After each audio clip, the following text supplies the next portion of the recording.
বন্ধুরা, আমি পিনাকি। তোমরা যেসব পিনাকি মাঝি ব্লগ, আশা করি তোমরা সবাই ভালো আছো, সুস্থ আছো।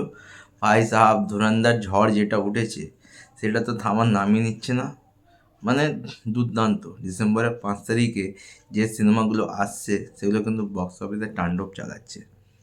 ভাই, ডে 22 আর ডে 23 যেভাবে কালেকশন করছে ধুরন্ধর, ভাই ম্যাসিভ ম্যাসিভ, মানে মনস্টার হয়ে গেছে। এমনি ওয়ার্ল্ড ওয়াইড হায়ার কোটি ক্লাবে তো ছুঁয়েই ফেলেছে ধুরন্ধর, কিন্তু স্যাটারডে মানে 23তম দিন, সেইখানে ধুরন্ধর কত কালেকশন করেছে জানো? মাত্র 20,90,00,000, মানে অলমোস্ট 21 কোটির কালেকশন করছে শনিবার থেকেও। আর সানডে যেভাবে টিকিট সোল্ড আউট হচ্ছে বিএমএসে, যদি আমি চেক করে তোমাদেরকে দেখাই, ম্যাক্সিমাম শো হাউসফুল।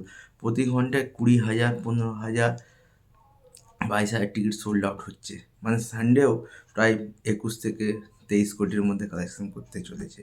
আর যদি দেখি 23 দিনে ইন্ডিয়া নেট কালেকশন কত করেছে, তো 23 দিনে ইন্ডিয়া নেট কালেকশন হচ্ছে 706,40,00,000, মানে অলমোস্ট 700 কোটি পার।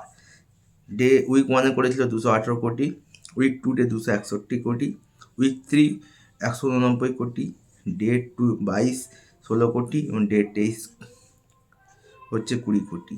মানে 23 দিনে Dhurandhar India net box office collection হচ্ছে 706,40,00,000।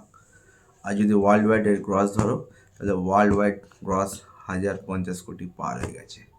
তো গেহরা ধোঁয়া, ধুরন্ধরের ঝড় চলছে। আর কতদিন ঝড় চলবে সেটাই দেখার। আপাতত ভিডিও এটুকুই। দেখা হচ্ছে নতুন ভিডিও নিয়ে, ততক্ষণ।